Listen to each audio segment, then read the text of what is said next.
The wind cut through Copper Ridge like a blade, and Jake Thornton preferred it that way, sharp, clean, unforgiving, just like the man who'd made these mountains his fortress for the past 8 years.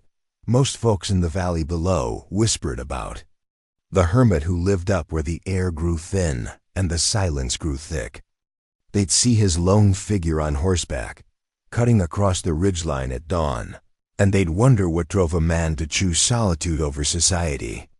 But Jake Thornton had his reasons, and he kept them buried deeper than the snow that blanketed his ranch 6 months out of the year. Before we jump back in, tell us where you're tuning in from, and if this story touches you, make sure you're subscribed, because tomorrow I've saved something extra special for you. What those valley dwellers didn't know was that their mountain hermit was about to have his carefully constructed world turned upside down by something he'd forgotten even existed: laughter that could warm a soul he'd thought was frozen forever. The Kenku. Morning started like every other morning for the past 3,000 days. Jake rolled out of his narrow bunk at precisely 5:15, pulled on the same worn leather boots he'd been wearing since Clinton was president, and stepped onto the porch of his cabin to survey his domain. 1,200 acres of rugged Montana. Wilderness stretched before him, unmarked by power lines, cell towers, or the complications that came with other human beings.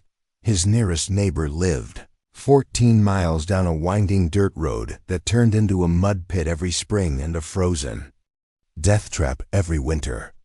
That's exactly how Jake liked it. The morning ritual never varied. Check the horses, all 4 of them, each one chosen for stamina over beauty. Inspect the fence lines that kept his small herd of cattle from wandering into bear territory. Split enough firewood to last through the day. Eat the same breakfast of black coffee, scrambled eggs, and whatever meat he had hanging in the smokehouse. By 7:30, he was in the saddle, making his daily patrol of the property lines. The work wasn't necessary. Nobody was fool enough to trespass this far up the mountain, but routine was what kept a man sane when the nearest human voice was a 2-hour ride away. Jake had perfected the art of solitude. He could go weeks without speaking a single word aloud, communicating with his animals through clicks, whistles, and the occasional grunt. His supplies came from monthly trips to Millerville, the closest thing to civilization within 100 miles, where he'd load up his truck with enough canned goods, ammunition, and diesel fuel to last until the next trip. The people in Millerville knew him as the quiet man who paid cash, spoke when spoken to, and never lingered. They'd tried in the beginning to draw him into conversation about weather or politics or the price of beef. But Jake had a way of looking through people rather than at them, and eventually they learned to respect his silence. What they didn't know was that Jake Thornton hadn't always been a ghost. 15 years ago, he'd been a different man entirely, one who laughed at his own jokes, who knew every customer by name at his family's hardware store in Billings, who looked forward to Saturday nights and Sunday mornings with equal enthusiasm. That man had died along with Sarah Thornton on a rain-slicked highway outside of Great Falls, when a drunk driver decided that red lights were merely suggestions. Jake had walked away from the wreckage with nothing but a scar along his jawline and a heart that stopped beating for anything that mattered. The insurance money had bought him this mountain, this isolation, this carefully maintained distance from everything that could hurt him again. Up here, the only heartbreak came from cattle prices and equipment failures, problems that could be solved with money or muscle. Not the kind that reached inside your chest and rearranged your organs, but this particular morning, as Jake guided his bay gelding along the eastern boundary, something was different. A thin column of smoke was rising from the old Peterson place, the abandoned homestead that sat on the next ridge over.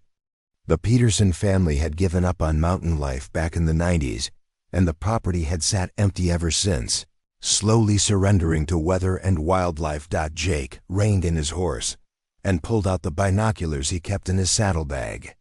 Through the lenses he could make out fresh tire tracks in the dirt, a pile of split firewood that hadn't been there the day before, and his jaw-tightened children's toys scattered in the front yard. Someone had moved into the Peterson place. For most people, new neighbors might be cause for curiosity or even celebration. For Jake Thornton, it felt like a violation. His carefully constructed buffer zone had been breached. The nearest source of human complication had just moved 13 miles closer. He spent the rest of the morning riding the perimeter of his property, checking sightlines and calculating just how much of his daily routine would now be visible to prying eyes. By noon, his mood had darkened considerably. By evening, he'd convinced himself that whoever had moved in would last exactly one winter before reality sent them scurrying back to whatever suburban paradise they'd fled. Mountain life wasn't a game. It wasn't some romantic fantasy about living off the grid and finding yourself in nature's embrace. It was ice-cold water pipes and generator failures and medical emergencies that were 6 hours away from the nearest hospital. It was months of isolation that could drive a person to talking, to fence posts and naming the ravens that picked through your garbage. Most people learned these lessons the hard way, then packed up their dreams and headed back to places where pizza could be delivered and Amazon packages actually arrived. Jake figured he'd give the newcomers until Christmas. He was wrong about almost everything. The first correction to his assumptions came 3 days later, when he was checking his mailbox at the end of the long dirt road that connected his property to what passed for civilization in these parts. A woman was walking toward him, moving with the kind of purposeful stride that suggested she'd been walking mountain roads her entire life. She was tall, probably 5'8", with auburn hair pulled back in a practical ponytail and clothes that looked like they'd been chosen for function rather than fashion. Work boots, faded jeans, a flannel shirt that had seen better decades. But it was her face that caught Jake off guard. Even at a distance, he could see the kind of bone structure that would have stopped traffic in Paris or Milan, the kind of natural beauty that didn't need enhancement or advertisement. She was also carrying what appeared to be a homemade pie. Jake's first instinct was to climb back in his truck and drive away before any social interaction became necessary. His second instinct was to wonder what kind of pie it was. His third instinct was to be annoyed at himself for having a second instinct. Before he could act on any of these impulses, she was close enough to speak. "You must be Jake," she said, and her voice carried the slight rasp that came from years of mountain air and honest work. "I'm Emma Caldwell. I moved into the old Peterson place with my kids." Jake nodded curtly, the way he might acknowledge a passing storm cloud. Emma didn't seem put off by his lack of enthusiasm. "I wanted to introduce myself and thank you." This caught Jake off guard. In his experience, new neighbors usually wanted to borrow something or complain about property lines or invite him to barbecues he had no intention of attending. "Thank me? Your fence line runs right along our eastern border," Emma continued. "I noticed you've been keeping an eye on the place, even though it's been empty." The real estate agent mentioned that nothing had been stolen or vandalized in all the years it sat vacant. That kind of looking out for neighbors doesn't happen by accident. Jake felt an unfamiliar tightness in his chest. He'd been checking the Peterson place during his daily rides, but not out of any sense of community responsibility. Abandoned buildings attracted bears and vagrants and teenagers, looking for places to cause trouble, all problems that could eventually spill over onto his property. His vigilance had been purely selfish, but Emma was looking at him with something that might have been gratitude, and Jake found himself at a loss for words. "It's apple cinnamon," she said, holding out the pie. "I figured if you were going to be our closest neighbor, we should probably start off on the right foot." Jake stared at the pie as if it might explode. When was the last time someone had made him something? When was the last time someone had considered him worth the effort of sugar and flour and the warmth of their kitchen? "I don't," he started, then stopped. What exactly was he trying to say? That he didn't eat pie? That he didn't accept gifts? That he didn't want neighbors who baked things and walked miles down dirt roads just to be friendly? All of those things were true, but saying them out loud would make him sound like the kind of bitter hermit that parents used to scare their children. "Thank you," he managed, accepting the pie with the same enthusiasm he might show for a rattlesnake. Emma smiled, and something shifted in the air between them. Not the weather. The wind was still cutting down from the peaks with its usual indifference. But something warmer, something that made Jake want to take a step backward. "The kids are pretty excited about having adventures up here," she continued. "Lily's 8 and Ben's 11, and they've been city kids their whole lives. I think they're expecting to see bears and eagles, and maybe catch their own fish for dinner." Jake nodded again, though his brain was processing the information in ways he didn't entirely understand. Children. She had children. Children meant noise and chaos, and the kind of unpredictable energy that could shatter the careful quiet he'd built around his life. "They'll learn," he said, though he wasn't sure if he meant they'd learn to love the mountain, or they'd learn to leave it. "I hope so." Emma's smile widened, and Jake caught a glimpse of something that might have been mischief. "I also hope you don't mind if they occasionally wander over to watch you work. They've never seen a real working ranch before." Preparing and narrating this story took us a lot of time, so if you are enjoying it, subscribe to our channel. It means a lot to us. Now back to the story. The request hit Jake like a physical blow. Children watching him, asking questions, expecting conversation, and maybe even kindness. The very thought made his skin crawl. "It's not safe," he said quickly. "Cattle can be unpredictable. Equipment's dangerous. It's not a place for kids." Emma's expression didn't change, but something in her eyes suggested she'd heard more in his words than he'd intended to share. "Of course," she said. "Safety first, but maybe someday, when you're not too busy ...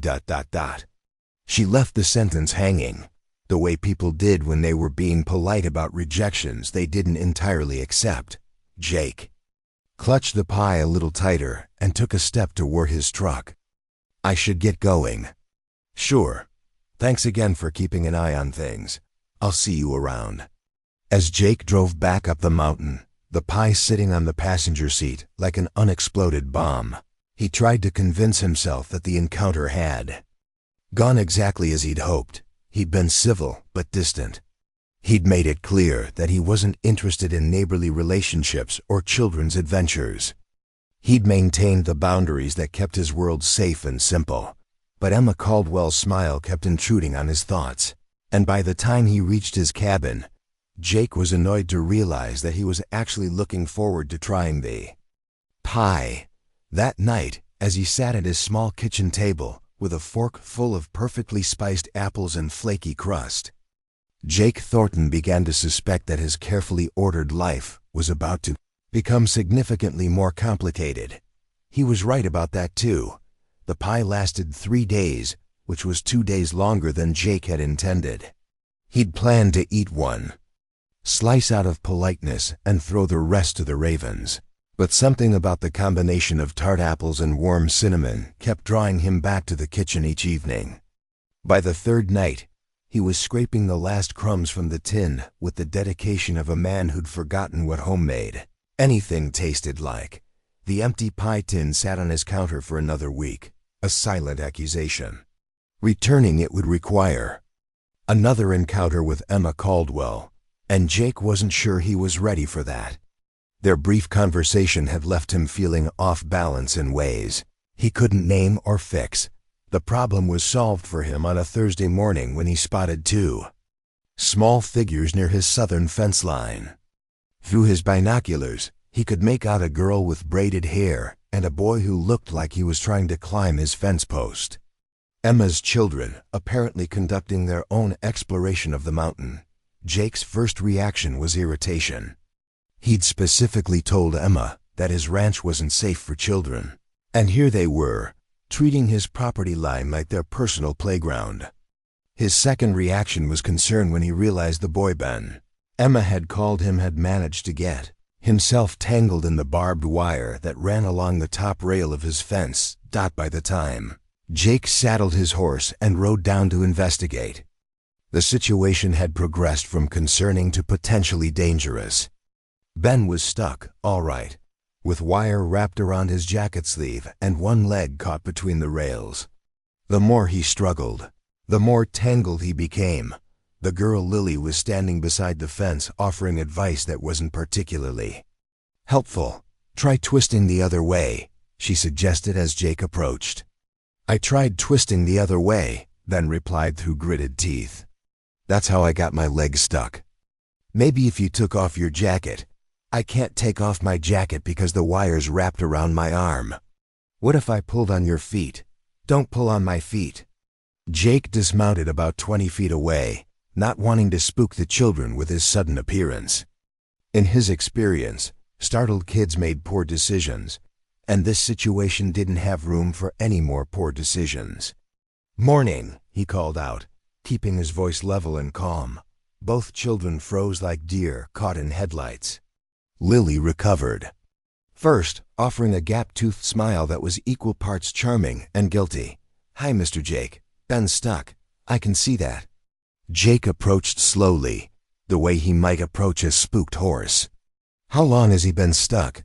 Maybe 20 minutes?" Ben's voice was tight with embarrassment and growing panic. "I was trying to see if I could touch the ground on the other side without actually crossing the fence, and then the wire grabbed me." Jake bit back what might have been a smile. The boy's logic was flawlessly childlike, technically not trespassing. "If your feet never touch the other side." "Well, let's see what we can do about that." Jake examined the situation with the practiced eye of someone who'd extracted countless cattle from similar predicaments. "I'm going to need you to hold very still while I work." "Can you do that?" Ben nodded eagerly, clearly relieved that rescue was at hand. Jake pulled a pair of wire cutters from his saddlebag and began the delicate process of freeing the boy without either injuring him or destroying too much fence. It took 15 minutes of careful cutting and unwrapping, during which Lily provided a running commentary on everything from her brother's poor decision-making skills to the impressive size of Jake's horse. "What's his name?" she asked, apparently having decided that Jake was safe to talk to. "Whose name? Your horse." Jake glanced at the bay gelding, who was standing patiently with his reins ground tight. "Doesn't have one." Lily looked scandalized. "Every horse has to have a name. That's like a rule." "I don't name things," Jake replied, focusing on a particularly stubborn piece of wire. "Why not?" It was a simple question with a complicated answer. Jake had stopped naming things around the same time he'd stopped getting attached to things. Names implied relationships, and relationships implied the possibility of loss. "Just don't," he said instead. "Well, I think he looks like a Chester," Lily announced. "Can I call him Chester?" Before Jake could object, Ben let out a yelp as the last piece of wire came free and he tumbled backward onto the ground. "You okay?" Jake asked, helping the boy to his feet and checking for cuts or scrapes. "Yeah, I think so." Ben brushed dirt off his jeans and examined a small tear in his jacket sleeve. "Thanks. I thought I was going to have to stay there forever." "Your mom's going to want to clean those scratches," Jake observed, noting the thin red lines on Ben's forearm where the wire had scraped against skin. Both children exchanged a look that Jake recognized from his own childhood, the universal expression of kids who were about to be in serious trouble. "She doesn't have to know," Ben said hopefully. "She's going to notice," Jake pointed out. "Maybe I could say I fell off my bike." "Do you have a bike?" "No." Jake found himself in unfamiliar territory. He'd never been responsible for other people's children, and he wasn't sure what the protocol was when those children injured themselves on his property while doing something they probably shouldn't have been doing in the first place. "How about this?" he said finally. "I'll ride back with you and explain to your mom what happened." That way she knows it was an accident and nobody was being malicious. The relief on both children's faces was immediate and profound. "You'd do that?" Ben asked. "Would make things easier for everyone." The ride back to the Peterson place, Jake couldn't bring himself to think of it as the Caldwell place, yet took 20 minutes, with Ben riding double behind Jake and Lily perched in front, chattering nonstop about everything she saw. "Is that an eagle?" she asked, pointing at a red-tailed hawk circling overhead. "Hawk, what's the difference? Hawks are smaller. Hunt different prey. Have you ever seen a real eagle?" "Yes. Where?" "Up near the lake. Can you show us sometime?" Jake felt that familiar tightness in his chest, the automatic response to any request that implied future interaction. "We'll see." But Lily wasn't easily discouraged. "Mom says we'll see usually means no. Your mom sounds smart. She is. She used to be a teacher before we moved here." "What does she do now?" "She's writing a book about plants that grow in mountains. She knows all their names and which ones you can eat and which ones will make you sick." Jake filed this information away, though he wasn't sure why. Emma Caldwell was becoming more complicated by the day. First a baker of exceptional pies, now apparently a botanist and writer. Neither of these facts made him particularly comfortable. They found Emma in her front yard, splitting firewood with the kind of efficient technique that suggested she'd been doing it for longer than the week she'd been living there. She looked up as they approached, and Jake watched her expression shift from pleased surprise to maternal concern as she took in Ben's torn jacket and scratched arm. "What happened?" she asked, setting down her axe and moving toward them. "I got stuck in Mr. Jake's fence," Ben admitted before Jake could explain. "He had to cut me out." Emma's eyes found Jake's, and he saw a flash of something that might have been embarrassment or worry or both. "Were they trespassing?" she asked quietly. "Because if they were on their own side of the fence," Jake interrupted. "The Yinti, the boy was just being curious." He dismounted and helped both children down, then gave Emma a concise account of what had happened, emphasizing Ben's good intentions and the accidental nature of the incident. "I'm so sorry," Emma said when he finished. "I told them to stay away from your property, but I guess I should have been more specific about property lines. No harm done. Fence can be fixed. Boy's not hurt bad." Emma examined Ben's scratches with the practiced efficiency of someone who'd dealt with childhood injuries before. "These need to be cleaned and bandaged. Say thank you to Mr. Thornton for helping you." "Thank you, Mr. Jake."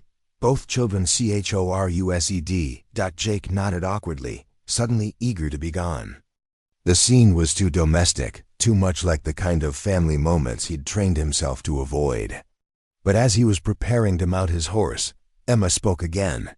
"Stay for coffee?" she asked. "It's the least I can do after you rescued my son." Every instinct Jake possessed screamed at him to decline politely and ride away. Coffee meant conversation. Conversation meant the possibility of connection.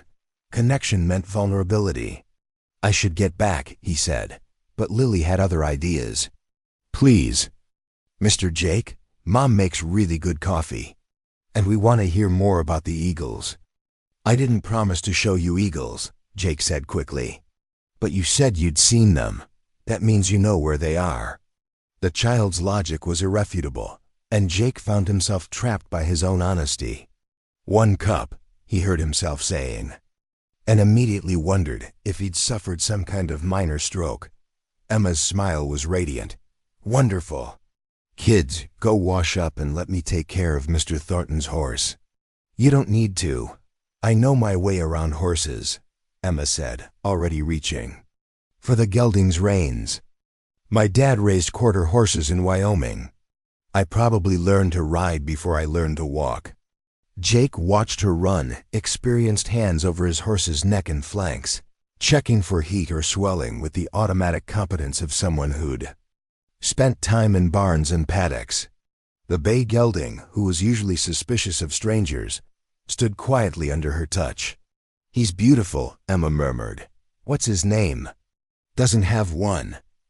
Emma looked at him sharply. You don't name your horses? Don't. See the point. The point is relationships, connection. You can't have a real partnership with a creature you won't even dignify with a name. It was the longest speech she'd made in his presence, and also the most pointed. Jake felt like he was being criticized for something larger than his naming conventions. He knows who he is, Jake said defensively. Does he? Or does he just know what you want him to do? Before Jake could formulate an answer to that uncomfortable question, Emma had tied the horse to her hitching post and was heading toward the house. Come on in, she called over her shoulder. Coffee's already made. Emma Caldwell's kitchen was a revelation of organized chaos. Mason jars filled with dried herbs lined the windowsill, their handwritten labels revealing names Jake had never heard of: wild bergamot, ghost pipe, Rocky Mountain iris. Sketches of plants were tacked to a corkboard beside watercolor paintings that looked like they'd been done by children. Books were stacked everywhere: field guides, botanical texts, novels with worn spines that suggested frequent reading. It was the kind of lived-in space that Jake had forgotten could exist, where every surface told a story about the people who called it home. Sit anywhere, Emma called from the stove, where she was pouring coffee from a battered enamel pot. Fair warning, the furniture came with the house, so comfort isn't guaranteed. Jake chose a wooden chair that looked like it had survived several generations of mountain winters. Through the kitchen window, he could see Ben and Lily in the backyard, engaged in what appeared to be an elaborate game involving pine cones and a great deal of running in circles. They adapt fast, Emma said, following his gaze as she set a steaming mug in front of him. Last month they were complaining about not having Wi-Fi. Now they're inventing games that would have made perfect sense to kids 100 years ago. The coffee was strong and black, the way Jake preferred it, though he hadn't mentioned his preference. Emma poured herself a cup and settled into the king chair across from him, wrapping her hands around the mug like she was trying to absorb its warmth. So, she said, how long have you been living up here? 8 years. Must get lonely. Jake took a careful sip of coffee, buying time. In his experience, people who said things like, must get lonely, were usually preparing to offer solutions to problems he didn't consider. I like the quiet. Emma nodded as if this made perfect sense. I understand that. Sometimes the noise of other people's lives can be overwhelming. There was something in her tone that made Jake look at her more carefully. Emma was staring out the window at her children, but her expression had shifted to something distant and maybe a little sad. What brought you up here? He asked, then immediately regretted the question. He didn't want to know about Emma Caldwell's motivations or circumstances. He didn't want to understand what had driven her to choose isolation over community, but Emma seemed willing to answer. My husband died 2 years ago, she said simply. Heart attack. He was 34. Jake felt that familiar tightness in his chest, the automatic response to other people's grief. I'm sorry.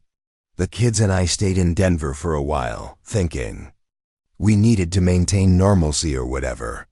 But everywhere we went, there were reminders: his favorite restaurant, the park where he taught Ben to throw a baseball, the grocery store where he'd run into colleagues and spend 20 minutes talking about work projects that suddenly didn't matter anymore. She paused to take a sip of coffee, and Jake found himself waiting for her to continue. I realized we weren't healing, we were just existing, going through the motions of a life that didn't fit us anymore. So I started looking for somewhere we could start over, somewhere that would be ours instead of ours -1. Jake understood that arithmetic better than he wanted to. The mathematics of loss, where familiar places became daily reminders of subtraction. The kids weren't thrilled about leaving their friends, Emma continued. But I think they knew we needed something different. And when we drove up here to look at the house, Lily said it felt like the beginning of an adventure instead of the end of something. And you? did it feel like to you? The question surprised Jake as much as it seemed to surprise Emma. He wasn't in the habit of asking people about their feelings, but something about the way she'd described her decision made him curious about her perspective. Emma was quiet for a long moment, considering, like exhaling after holding your breath. For 2 years.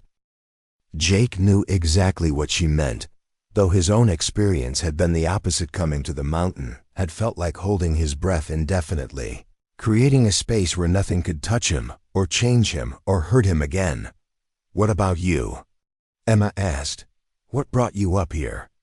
Jake's automatic response was forming something brief and discouraging that would end this line of conversation, but Emma's honesty seemed to demand something more authentic in return. Lost my wife, he said finally. Car accident. How long ago? 15 years. Emma's eyebrows rose slightly. And you've been up here for 8 years. What did you do with the other 7? It was a good question, one that Jake rarely allowed himself to think about. Those 7 years had been a blur of attempted normalcy, keeping the hardware store running, going through the motions of the life he and Sarah had built together, slowly dying inside while everyone around him expected him to heal and move on. Tried to stay in the world, he said. Didn't work out. The world can be a harsh place when you're grieving, Emma said quietly. People want you to be better on their timeline, not yours. Jake nodded, surprised by how precisely she'd identified something he'd never been able to articulate. The well-meaning friends who'd suggested it was time to start dating again. The customers who'd grown uncomfortable with his silence, who'd started taking their business elsewhere because grief made them nervous. Up here, nobody expects anything, he said.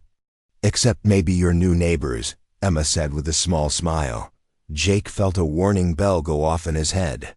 This conversation had already gone deeper than he'd intended, revealing more than he was comfortable sharing. Emma Caldwell had a way of asking questions that made him want to answer honestly, and that was dangerous territory. I should get going, he said, standing up from the table. Of course. Thank you again for helping Ben, and for explaining what happened. I would have worried all day if I'd just seen the scratches without context. Jake nodded and headed for the door, but Emma's voice stopped him. Jake? She was still sitting at the table, but she'd turned to face him. If you ever want company for dinner or just someone to talk to, the invitation's open. No pressure. No expectations. Just ... if you ever want.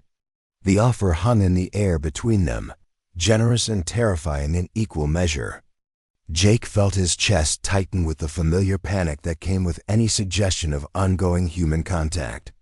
I appreciate that, he said, which wasn't exactly an acceptance, but wasn't quite a refusal either. Good. And Jake? Your horse really does need a name. Outside, the bay gelding was standing exactly where Emma had left him, reins loose, eyes half closed in the afternoon sun.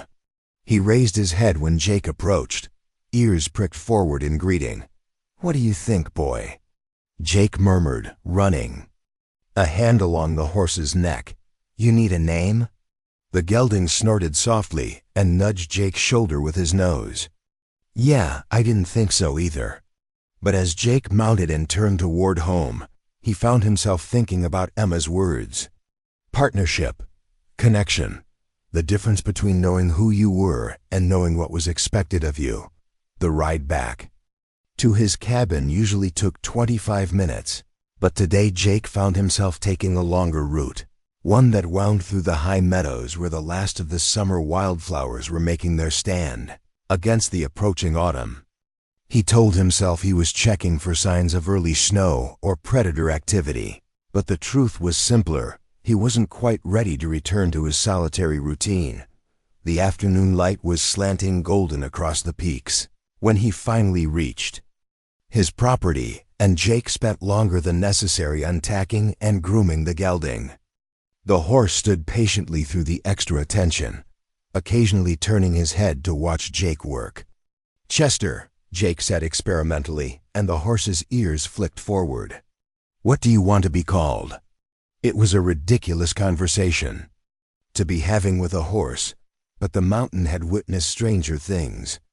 And there was something appealing about the idea of having a name that had been chosen by a gap-toothed 8-year-old who thought every creature deserved the dignity of identification. That evening, as Jake sat on his porch watching the stars emerge in the darkening sky, he found himself thinking about Emma's kitchen, the organized chaos of it, the evidence of lives being actively lived rather than simply endured. The way the light from her windows had looked warm and welcoming in a way his own cabin never managed.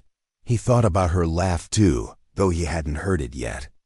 Something about the way she smiled suggested that when Emma Caldwell laughed, it would be the kind of sound that could make a person remember what joy felt like.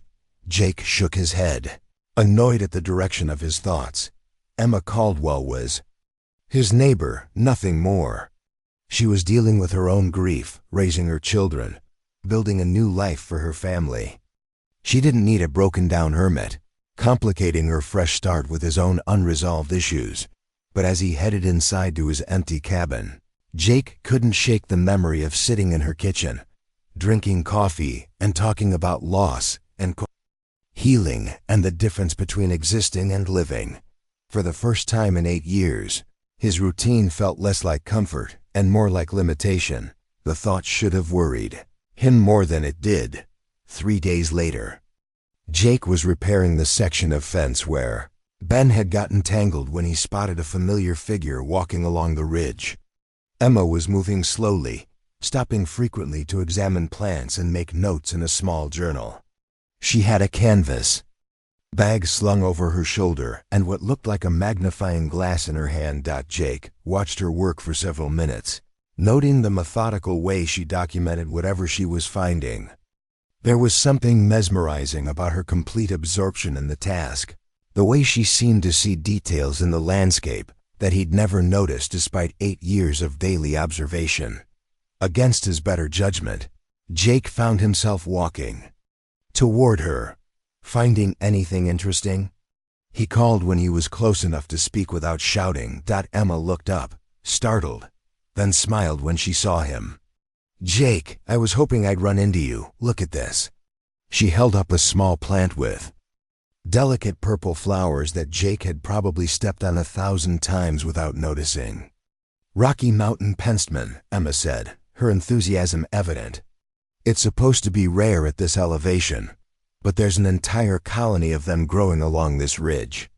This could be significant for the botanical survey I'm working on." "You're doing a survey? For the state?" "They're documenting plant communities at different elevations to better understand how climate change is affecting mountain ecosystems. I get to spend the next 2 years hiking around and cataloging every plant I find." Emma's face was animated in a way Jake hadn't seen before, lit up with the kind of passion people had for work that felt more like calling than obligation. "Sounds like the perfect job for someone who chose to live in the middle of nowhere," Jake observed. "It really is. Though I have to admit, having a neighbor who knows the territory doesn't hurt. I don't suppose you'd be willing to share some local knowledge?" Jake felt that familiar tightness, the automatic resistance to any request that implied ongoing involvement. But Emma was looking at him with such genuine enthusiasm that his usual deflection got stuck somewhere in his throat. "What kind of local knowledge?" "Water sources mostly. And maybe areas where you've noticed unusual plant communities. I'm particularly interested in places where different ecosystems meet, meadows that border wetlands, that sort of thing." Jake considered this. He did know the mountain better than anyone, probably better than the previous inhabitants had known it. 8 years of daily exploration had given him an intimate understanding of seasonal changes, water patterns, and the subtle variations in plant life that most people missed. And Emma wasn't asking for emotional support or social interaction. She was asking for information, which was something he could provide without compromising his carefully maintained boundaries. "There's a seep about 2 miles north of here," he said finally. Creates a microhabitat. Lots of plants there that don't grow anywhere else on the mountain. Would you be willing to show me? The question was casual, but Jake could see the hope in Emma's eyes. And despite every instinct that told him to keep his distance, he found himself nodding. Tomorrow morning work for you? Jake arrived at Emma's place at 7:30 the next morning, earlier than he'd intended but later than he'd been awake. He'd spent the pre-dawn hours second-guessing his decision to offer guidance, constructing elaborate scenarios where the expedition would go wrong. And he'd be responsible for Emma's safety in terrain that could turn deadly without warning. The morning air carried the bite of approaching autumn, and frost glittered on the meadow grass like scattered diamonds. Chester Jake had finally surrendered to the name during a moment of weakness the night before, stamped impatiently, his breath forming small clouds in the cold air. Emma emerged from her cabin, dressed in layers that suggested she understood mountain weather, carrying a backpack that looked professional rather than recreational.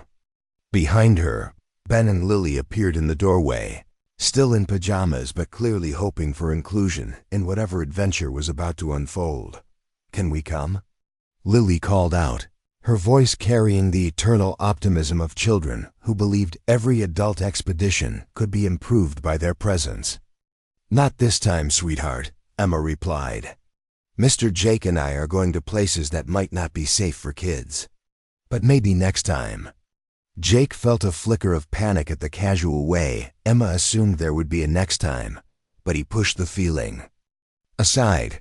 Today was about showing her the seep, nothing more.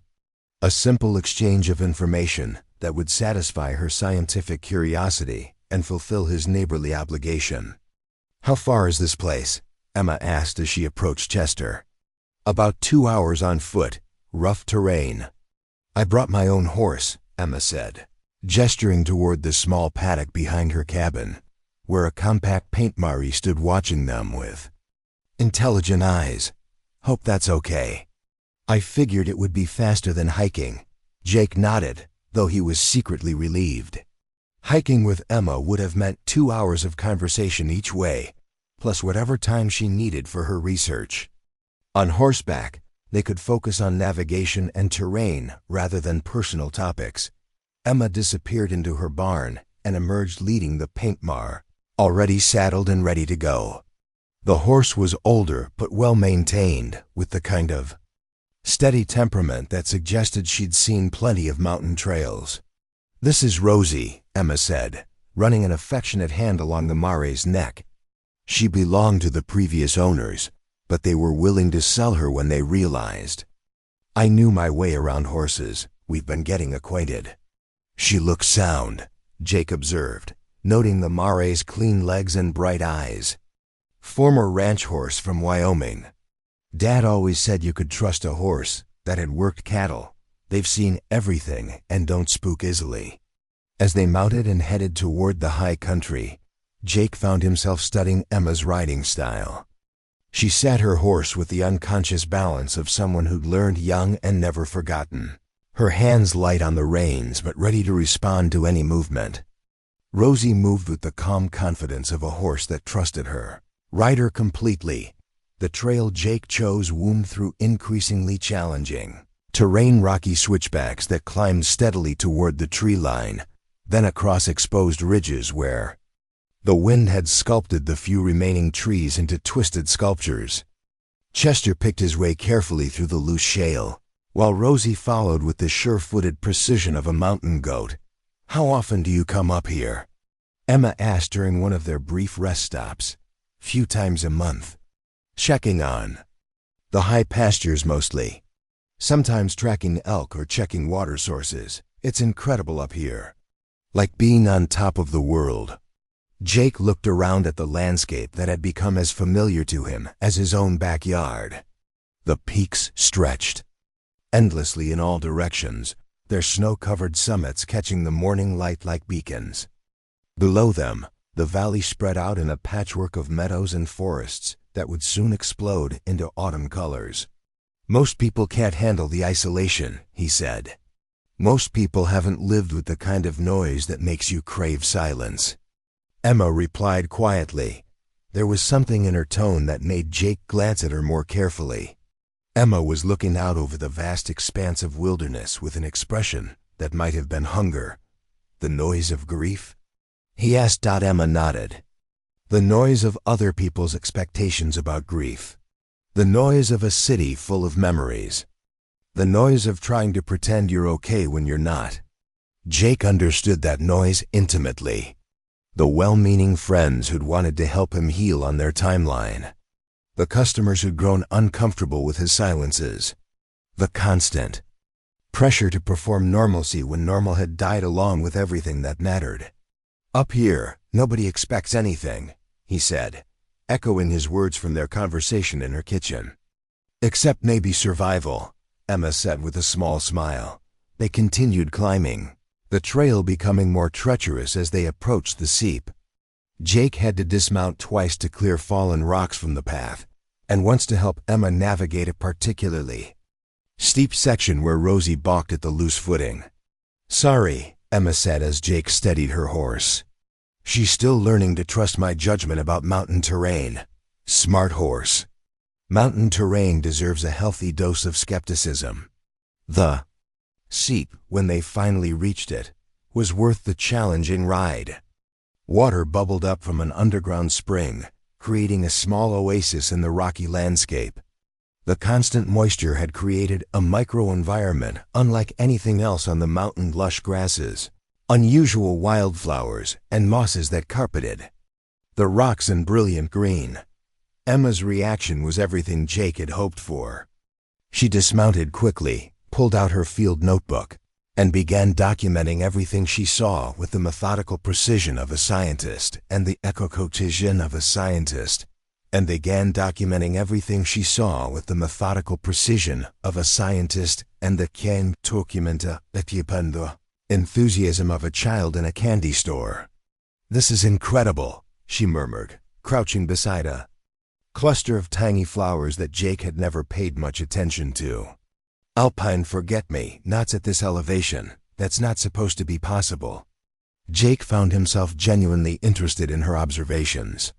For 8 years, he'd thought of this place as simply a reliable water source for wildlife. But watching Emma work, he began to see it through different eyes, not just a seep, but a complex ecosystem with its own unique relationships and adaptations. How many species do you think are here? He asked. I'm counting at least 30 so far, and I've only covered about 10 square feet. Emma looked up from her notebook, her face bright with excitement. This could be one of the most biodiverse high-altitude sites in the state.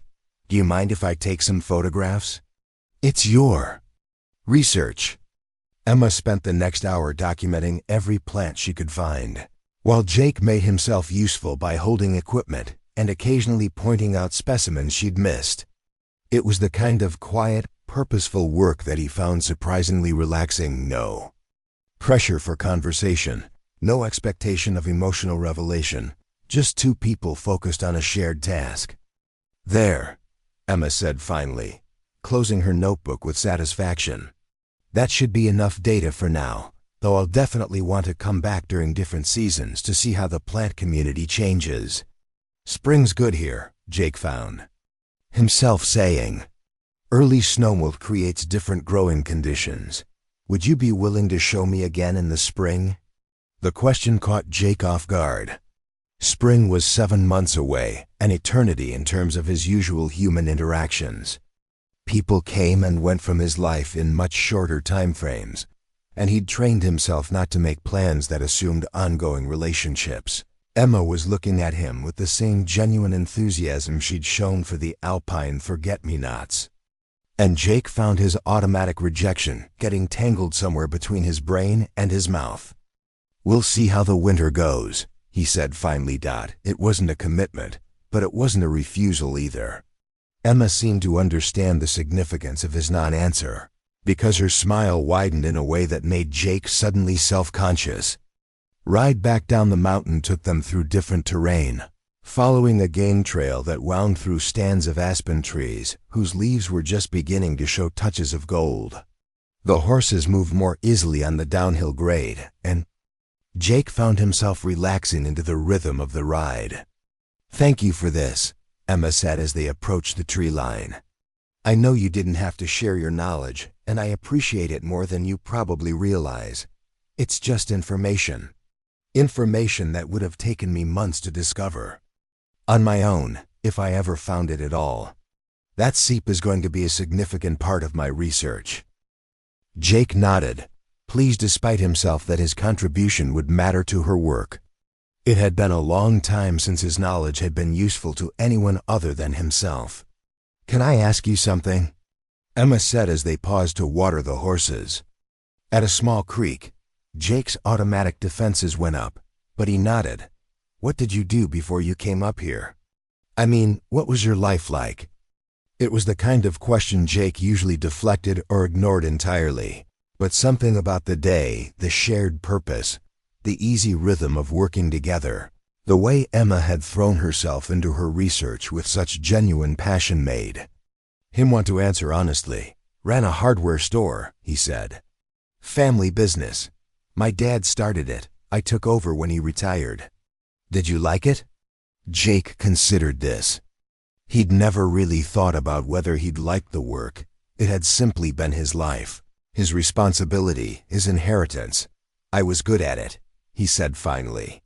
"Knew the customers, understood the business. It was steady. But did it make you happy?" The question hit Jake like a physical blow. Happy? When was the last time he'd even considered happiness as a relevant factor in his life? Before Sarah's death, he supposed, when happiness had seemed like a natural byproduct of having a life that made sense. "I don't think about happiness much anymore," he said. "Maybe that's the problem," Emma said quietly. Before Jake could ask what she meant, the sound of children's voices carried across the meadow. Ben and Lily were running toward them, apparently having spotted their approach from the cabin. "How was it?" Lily called out as soon as they were within shouting distance. "Did you see any bears? Did you find treasure?" "Better than treasure," Emma replied, dismounting and giving her daughter a hug. "We found plants that aren't supposed to exist. At that elevation." "That's not better than treasure," Ben pointed out with the devastating logic of an 11-year-old. "It is if you're a scientist," Emma said. "Sometimes the most valuable discoveries are the ones that change what we think we know about the world." As Jake watched Emma explain her research to her children, he found himself thinking about her. Question: maybe that's the problem. What if happiness wasn't something that happened to you, but something you chose to pursue? What if the careful isolation he'd built around his life wasn't protection but prison? The thought was dangerous enough that Jake pushed it aside, but it lingered at the edges of his consciousness as he said goodbye to the Caldwell family and rode Chester back toward his own cabin. That evening, as he sat on his porch watching the sunset paint the peaks in shades of rose and gold, Jake found himself thinking about the seep through Emma's eyes. The way she'd seen complexity where he'd seen simplicity, discovery where he'd seen routine. For the first time in years, Jake wondered what else he might be missing by looking at the world through the lens of his own isolation.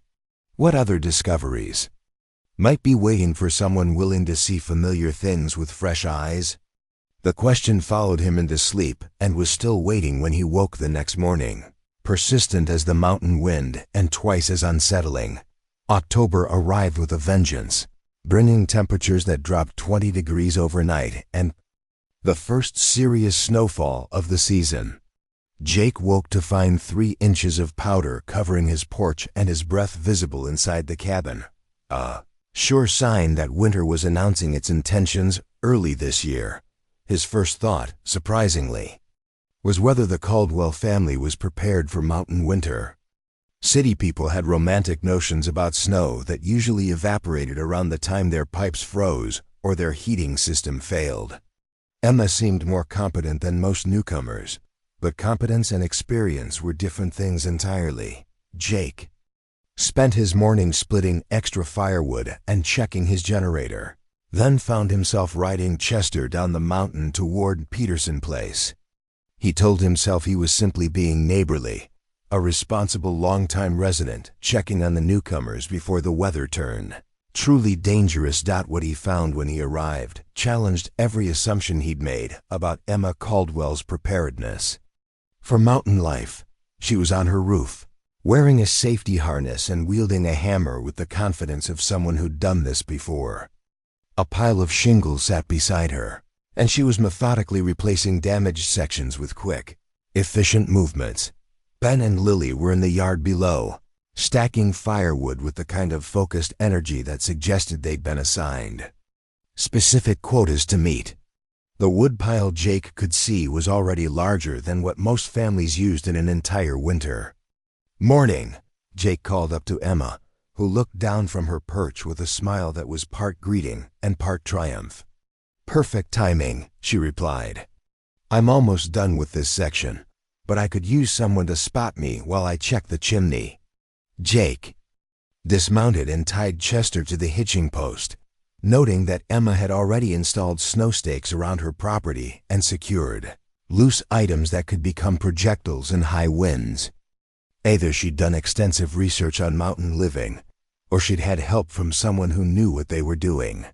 "You've done this before," he observed as Emma climbed down from the roof with practiced ease.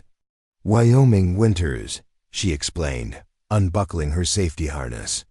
"My dad believed that anyone who lived on a ranch should be able to maintain their own roof, fix their own plumbing, and split their own wood. Gender was irrelevant when the nearest repair service was 3 hours away." Jake found himself re-evaluating Emma yet again, the competent botanist, the devoted mother, the woman who could apparently handle a hammer as skillfully as she could identify rare alpine plants. "Looks like you're well prepared for winter," he said, getting there. "Though I have to admit, I'm a little nervous about what happens when the real snow starts." Wyoming winters were harsh, but we were only 40 miles from Casper. Up here, we're really on our own. There was no plea for help in her words, no hint that she expected Jake to solve her problems or offer assistance. But something in her tone suggested that she wouldn't reject reasonable offers of cooperation. "First big snow usually comes in November," Jake found himself saying. "When it does, you'll want to check your roof daily. Weight builds up fast, and these old houses weren't designed for modern snow loads." "Good to know. Anything else I should watch for?" Jake looked around at her preparations, mentally cataloging potential problems. "Your generator's in good shape? I serviced it last week. Dad taught me to never trust a machine that hadn't been properly maintained. Backup heat source?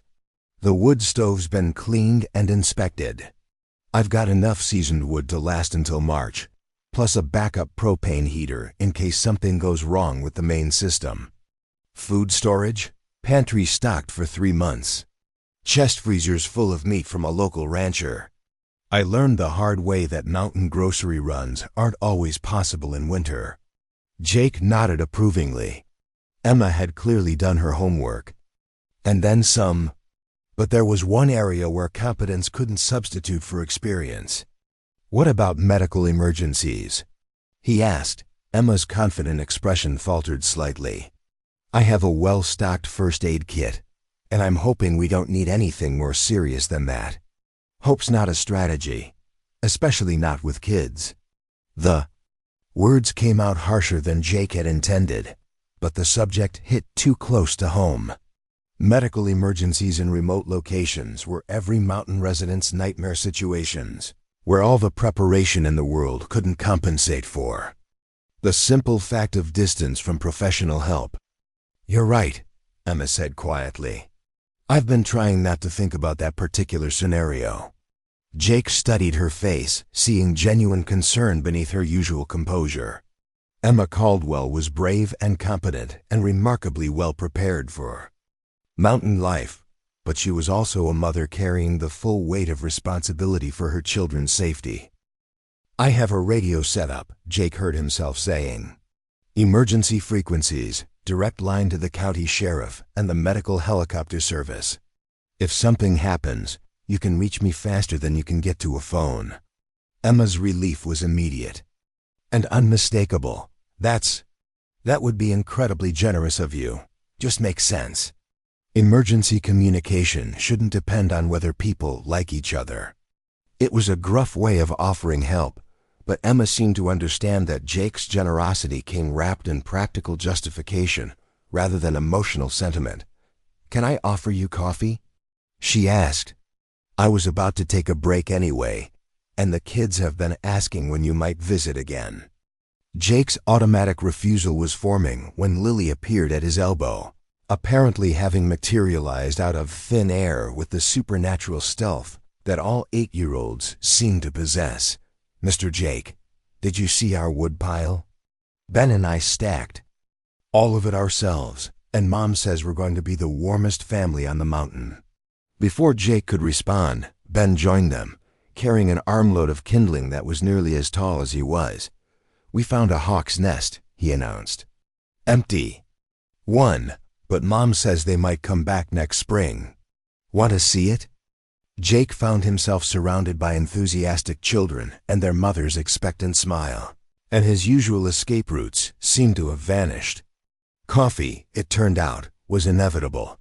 Emma's kitchen was warmer than Jake remembered, heated by the wood stove that dominated one wall and scented with cinnamon and something that might have been homemade bread.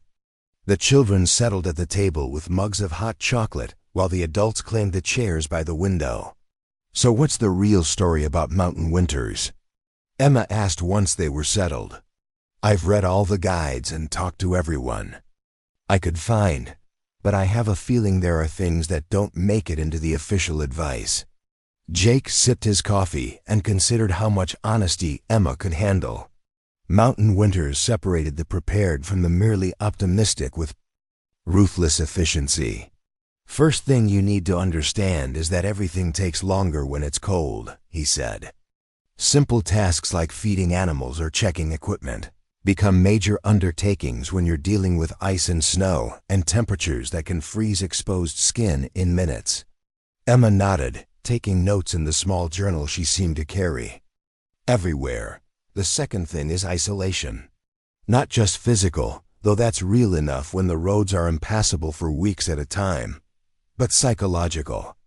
Cabin fever isn't just a saying up here. It's a genuine mental health challenge. How do you deal with it?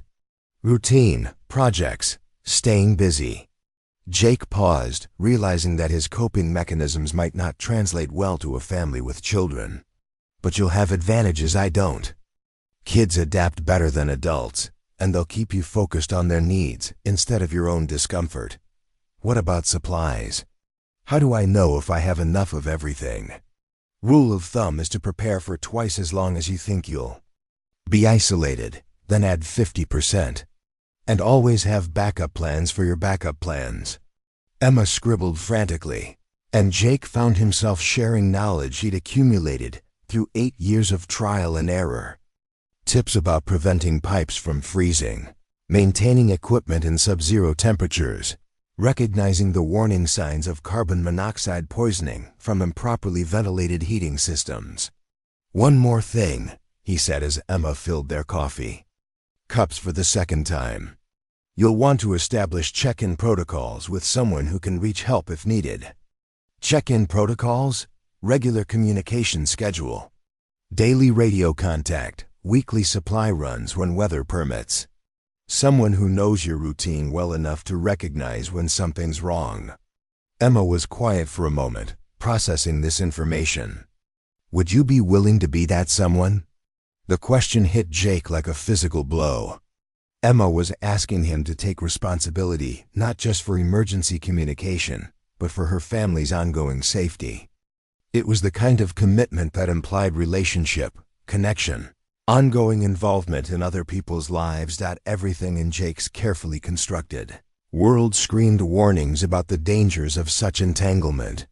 But looking at Emma's face, seeing the vulnerability beneath her competent exterior, he found those warnings losing their power. "Daily radio check at 8 a.m., he heard himself saying. "Missed 2 calls in a row, and I come looking." Emma's smile was radiant with relief and gratitude. "Thank you. I can't tell you how much that means to me. Just practical safety measures," Jake said gruffly, but even he could hear how hollow the disclaimer sounded. The afternoon passed more quickly than Jake had expected. The children drew him into a discussion of local wildlife that turned into an impromptu natural history lesson. Emma shared stories from her botanical research that revealed both scientific expertise and genuine passion for her work. By the time Jake realized he should be heading home, the light was beginning to fade and the temperature was dropping toward what promised to be a genuinely cold night. "Thank you for today," Emma said as he prepared to leave.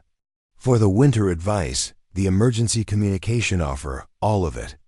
I was more worried than I wanted to admit. Mountain life's challenging enough without trying to figure it out alone." As Jake rode Chester back up the mountain, he found himself thinking about the afternoon's conversation. For the first time in years, he'd shared practical knowledge not because someone had paid him for it, but because sharing it mattered to someone he was beginning to care about. The realization should have terrified him. Instead, it felt like the first genuine warmth he'd experienced since moving to the mountain. That night, as Jake tested his radio equipment and programmed Emma's frequency into his emergency communication system, he acknowledged something he'd been avoiding for weeks. Emma Caldwell and her children were no longer simply neighbors to be tolerated. They were becoming people whose welfare mattered to him. The knowledge was dangerous and exhilarating in equal measure. For 8 years, Jake had built his life around the principle that caring led to loss, that connection inevitably resulted in heartbreak. But Emma's laughter echoing from this afternoon seemed to suggest that maybe, just maybe, the risk might be worth taking. Outside his cabin windows, the first snow of the season continued to fall, blanketing the mountain in silence and promise. Winter was coming, with all its challenges and dangers and long, isolated nights. But for the first time since he'd moved to the mountain, Jake wasn't facing it entirely alone. The blizzard hit on a Tuesday in late November, arriving with the kind of ferocity that reminded mountain residents why the old-timers used to winter in town. Jake woke to wind that sounded like freight trains and snow falling so thick he couldn't see Chester's paddock from his kitchen window. His radio crackled to life at exactly 8 a.m. "Jake, this is Emma, daily check-in. We're all fine here, though. I can't see my own barn through this snow. How are you holding up?" Jake keyed the microphone, surprised by how much relief he felt at the sound of her voice. "Copy, Emma. I'm good. Visibility's near zero up here, too. You got heat and power? Both systems are running fine. Kids are treating this like the adventure of a lifetime. Ben's convinced we're experiencing a genuine Montana blizzard, and Lily's planning to build the world's largest snowman when this clears." Despite the howling wind and the very real danger of the storm, Jake found himself smiling. Could be snowing for days. Hope they're patient. We'll see. Any idea how long storms like this typically last? Jake looked out at the wall of white beyond his windows. "This one feels like a 3-day event. Maybe 4. You got enough supplies?" "More than enough. Though I have to admit, I'm grateful for these radio checks. It's good to know there's another human being out there." "Roger that. Same time tomorrow? Wouldn't miss it." The radio went quiet, but Jake found himself lingering by the equipment longer than necessary. Emma's voice had carried into his cabin something he'd forgotten he missed. The knowledge that his existence mattered to another person, that someone would notice if he failed to respond. By the second day of the storm, the snow had reached depths that transformed the landscape into something alien and magnificent. Drifts carved by the wind created sculptures 20 feet high, while other areas were scoured down to bare ground. Jake's daily routine contracted to the essential caring for Chester and his small herd of cattle, maintaining heat and power, and monitoring weather reports that promised no immediate relief. But the morning radio checks with Emma became the anchor points of each day. Brief conversations that seemed to expand beyond their practical purpose into something that felt almost like companionship. "Emma checking in," came her voice on the third morning. "We're starting to feel a little cooped up here, but everyone's healthy. How about you?" "Still upright," Jake replied. "The storm should start breaking by tonight, but we'll probably have another day of digging out." "Good to know. Jake, can I ask you something?" "Shoot." "What do you do with yourself during storms like this? I mean, how do you keep from going stir-crazy when you're trapped inside for days?" It was a question Jake had never really considered. Isolation was his natural state. Being trapped by weather was just a more extreme version of his usual existence. Read mostly, work on equipment, plan projects for spring. What kind of projects? Jake found himself describing improvements he'd been considering for his barn, modifications to his water system, ideas for expanding his small garden. As he talked, he realized that Emma was asking questions that went beyond polite conversation. She seemed genuinely interested in the details of his daily life. "Sounds like you keep busy," Emma said when he finished. "Helps to have goals. Otherwise, cabin fever sets in fast." "I've been wondering about that.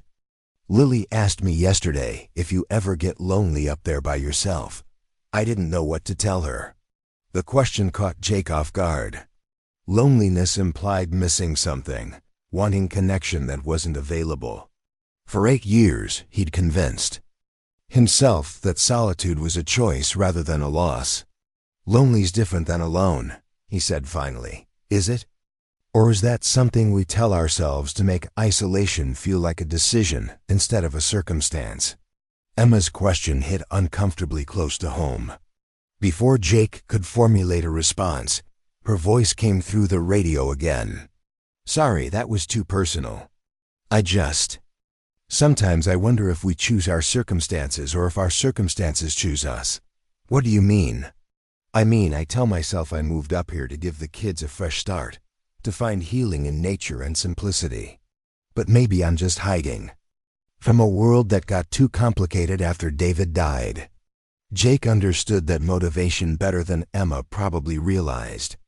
The mountain was an excellent place to hide from complications, to reduce life to manageable components that couldn't break your heart. "Nothing wrong with needing space to heal," he said. "But there's a difference between healing and just existing. Isn't there? Between taking time to recover and building a fortress, so nothing can ever hurt you again." Jake felt like Emma was reading from the manual of his own life, identifying patterns he'd never acknowledged even to himself. "Maybe," he said. "I've been thinking about that a lot lately. Whether I'm raising my children in a sanctuary or a prison." Before Jake could respond to that unsettling observation, the radio crackled with interference and Emma's voice faded into static. He tried to re-establish contact, but the storm was wreaking havoc with atmospheric conditions. The conversation stayed with Jake for the rest of the day. Sanctuary or prison, choice or circumstance. The distinction between being alone and being lonely. That evening, as the wind finally began to diminish and the snow turned from horizontal to merely heavy, Jake found himself thinking about the difference between healing and hiding. He'd come to the mountain to escape pain, but had he inadvertently escaped the possibility of joy as well?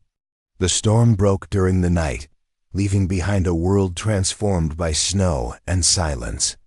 Jake woke to brilliant sunshine reflecting off pristine drifts and the kind of crystalline air that made every breath feel like a blessing. His first priority was checking on his animals, then digging out essential pathways around his property. The work was satisfying in the way that physical labor always was after days of enforced inactivity. But Jake found himself thinking about Emma and her children, wondering how they were managing the aftermath of their first major mountain storm. 8 a.m. radio check answered some of his questions. "Emma here, and we are definitely ready for some outdoor time," came her voice, bright with the relief of survivors. "Kids have been bouncing off the walls since dawn."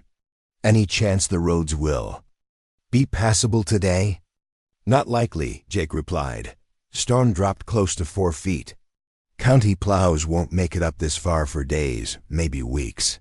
I was afraid of that. Well, I guess we're still on our own for a while longer. Something in Emma's tone suggested that. The isolation was beginning to wear on her, despite her family's apparent resilience. You need anything? Jake asked. Supplies, equipment? We're fine for necessities. It's just ... The kids are going a little crazy without being able to run around properly. Our yard's buried under snowdrifts, and I'm not comfortable letting them wander too far from the house. Jake considered this. Children needed space and activity, especially after being confined for days. His own property had areas that would be safer for exploration, open meadows where visibility was good and terrain was relatively predictable. Want to bring them up here for the afternoon? He heard himself saying. More room to run around, and I could use help checking on my cattle anyway. The radio was silent for so long that Jake wondered if he'd lost the connection again. When? Emma's voice finally came through. It carried surprise and something that might have been pleasure. Are you sure? I know you value your privacy. Kids need exercise. Besides, they might learn something useful about mountain animals. They would love that. What time works for you? Give me an hour to clear some paths. Then come on up whenever you're ready. As Jake ended the radio conversation, he wondered what had possessed him to issue the invitation. His property had been his sanctuary for 8 years, a place where no other human voices intruded on his carefully maintained quiet. But the thought of Emma and her children trapped in their small cabin, restless and cabin-fevered, had overridden his usual protective instincts. Maybe it was time to discover whether his sanctuary could accommodate guests without losing its essential peace. An hour later, Jake watched 3 figures making their way up the snow-covered trail toward his cabin. Emma was breaking trail, with Ben and Lily following in her footsteps, all of them moving with the exaggerated care of people navigating unfamiliar terrain. This is incredible, Lily called out when they were close enough for conversation. It's like a whole different world up here. She wasn't wrong. The storm had transformed Jake's familiar landscape into something magical, trees bent under the weight of snow, drifts sculpted into fantastic shapes, and an expanse of unmarked white that stretched to the horizon. Can we make snow angels? Ben asked, eyeing a particularly pristine section of meadow. After we check on the animals, Jake replied. They've been stuck in the barn for 3 days. They're probably as eager for outdoor time as you are. Leading the Caldwell family to his barn felt strange and significant in ways Jake couldn't quite articulate. This was his domain, the heart of his daily routine, and he'd never shared it with visitors before. But watching Ben and Lily's reactions to his small herd of cattle made the invasion of privacy seem worthwhile. Their excitement was infectious, their questions endless, their fascination with farm life entirely genuine. Do they have names? Lily asked, reaching tentatively toward a gentle old cow who was happy to accept attention. That's Bessie, Jake found himself saying, surprising himself by using the name he'd always thought, but never spoken aloud. She's the herd matriarch. Been with me longer than any of the others. And that one? Ben pointed to a younger bull who was eyeing the visitors with mild curiosity. Duke, Jake replied, realizing that he'd apparently been naming his animals all along, just never admitting it to himself or anyone else. Emma caught his eye over the children's heads, and her smile suggested she understood the significance of this revelation. Looks like you're not as immune to relationships as you pretend to be, she said quietly. Jake felt heat rise in his cheeks, but before he could respond, Lily had moved on to Chester's stall. Hi, Chester, she said, offering the gelding a handful of hay. Did you miss us? Chester, who was usually aloof with strangers, lowered his head to accept both the hay and Lily's gentle pats. Watching the interaction, Jake realized that his carefully maintained isolation wasn't as complete as he'd believed. He'd been forming relationships all along with his animals, with the mountain itself, with the rhythms of seasons and weather. Maybe Emma was right. Maybe the difference between healing and hiding was smaller than he'd thought. The afternoon passed in a blur of snow angels, cattle feeding, and impromptu lessons about mountain survival. Ben and Lily absorbed information with the eager intensity of children who'd found their curiosity, perfectly matched by available expertise. As the sun began to set, painting the snow-covered peaks in shades of rose and gold, Jake found himself reluctant to see the day end. His cabin, which had felt perfectly adequate for years, suddenly seemed empty in anticipation of returning solitude. "This was wonderful," Emma said as they prepared to leave. "Thank you for sharing your world with us. Thank you for letting us see your animals," Ben added earnestly. "And for teaching us about tracks in the snow. And for showing us how to tell if the weather's changing by watching the clouds." Lily chimed in. Jake nodded, unsure how to respond to such direct gratitude. "Radio check tomorrow at 8. "Wouldn't miss it," Emma replied. "Though I have a feeling this conversation might be different than the previous ones."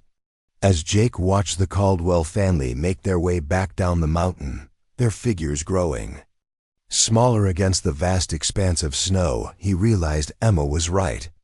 Something had shifted during their afternoon together. Some barrier had been crossed that couldn't be uncrossed. For the first time in 8 years, Jake Thornton was going to have to decide whether he wanted to remain a hermit or risk becoming something more complicated: a friend, a neighbor, maybe even a man capable of caring about other people's happiness as much as his own safety.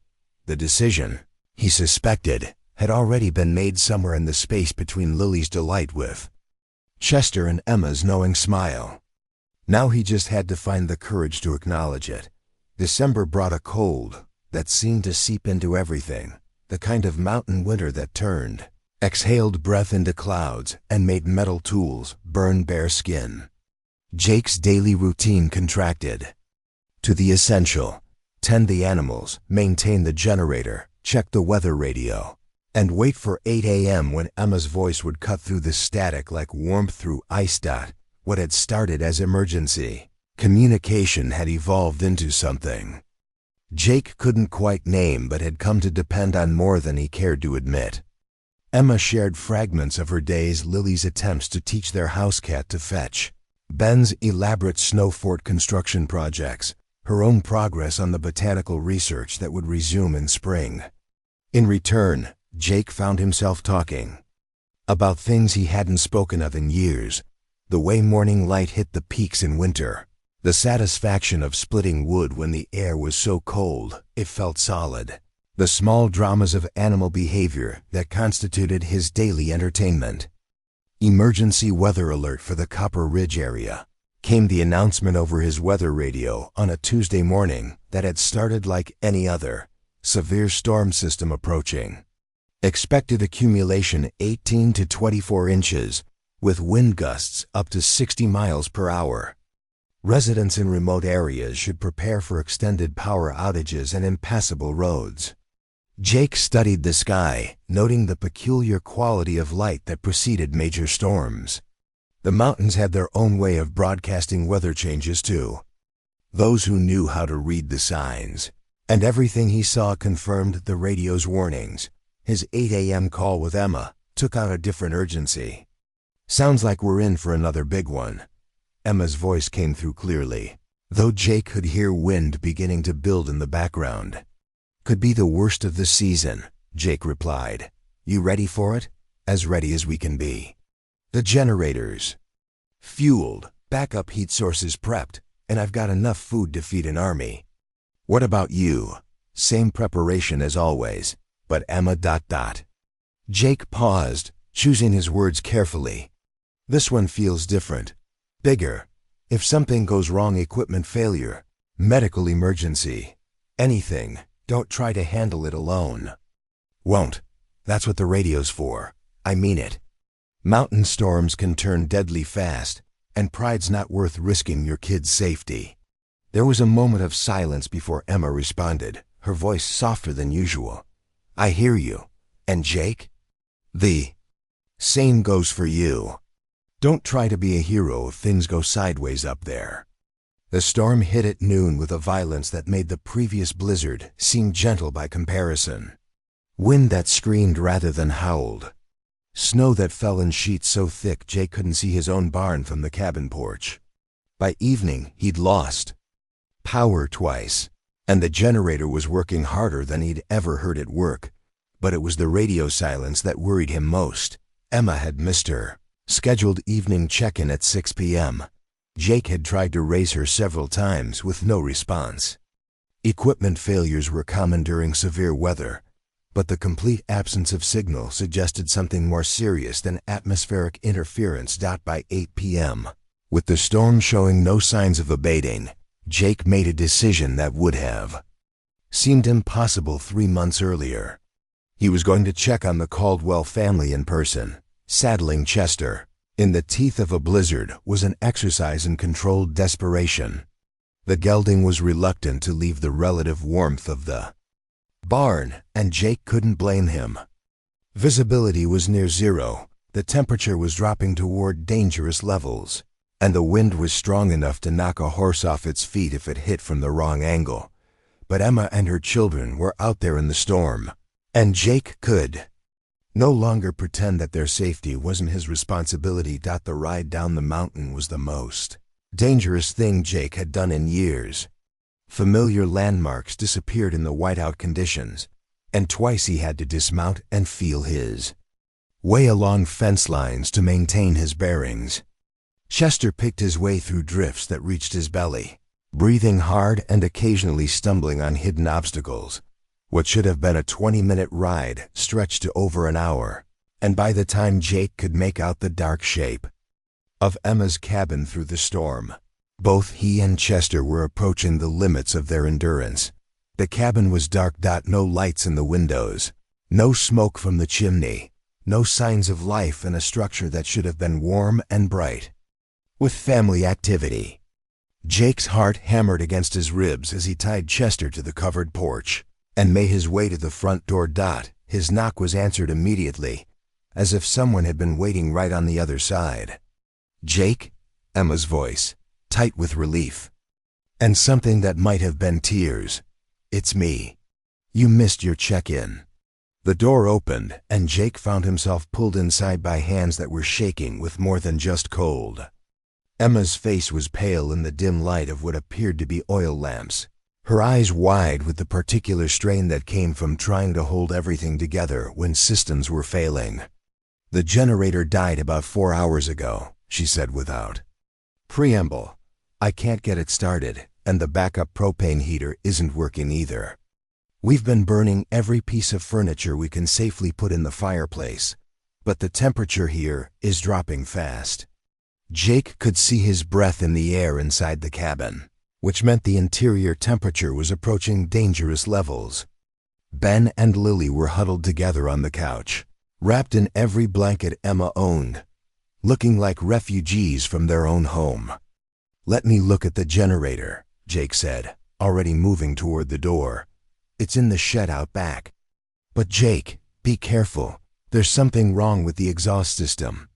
I smelled carbon monoxide before it shut down completely." That explained why Emma hadn't been able to restart the unit.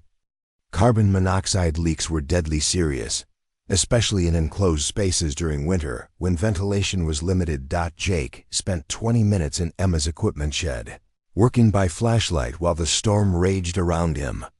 What he found confirmed his worst fears. The generator's exhaust pipe had come loose from its housing, probably due to thermal expansion and contraction during temperature swings. Exhaust gases had been venting into the shed instead of outside, creating a potentially lethal situation. The repair was straightforward but time-consuming.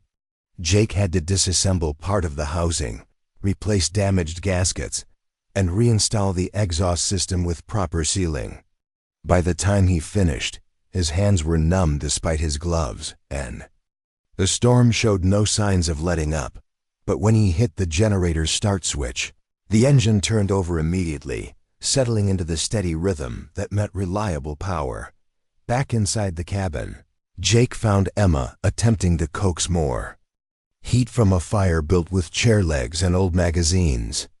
The children were still huddled on the couch, but they looked up hopefully when they heard the generator's familiar hum. "You fixed it," Ben said, his voice carrying the particular relief of a child who'd been trying not to be scared. "Just a loose connection," Jake replied, though they all knew it had been more serious than that. "Should be good for the rest of the winter." "How can we ever thank you?" Emma asked, and Jake could see tears of relief in her eyes. "If you hadn't come when you did ... That's what neighbors do," Jake said gruffly, uncomfortable with gratitude for actions that felt like basic human decency. But Emma shook her head. "No, that's what friends do. Neighbors might check on you when it's convenient. Friends risk their lives riding through blizzards because they're worried about your safety." The word friends hung in the warm air of the gradually heating cabin, carrying weight that went far beyond simple neighborly concern. Jake felt something shift in his chest, some long-frozen mechanism grinding back to life. "You can't ride back in this storm," Emma continued, practical concerns overriding emotional revelations. "It's too dangerous," and Chester looked exhausted when you arrived. Jake glanced toward the windows, where the storm continued its assault with undiminished fury. Emma was right, attempting the return trip tonight would be foolish to the point of suicidal. "I'll bed down on your couch," he said. "Be gone first thing in the morning." "Absolutely not. You'll take the guest room, and Chester can stay in our barn. It's the least we can do." Before Jake could object, Lily had launched herself from the couch and wrapped her arms around his waist in a hug that nearly knocked him over. "Thank you for saving us, Mr. Jake," she said, her voice muffled against his coat. "I was scared the house was going to get too cold and we'd have to sleep with Rosie in the barn." Over Lily's head, Jake caught Emma's eye and saw something there that made his breath catch. Gratitude, yes, but also something warmer and more complex.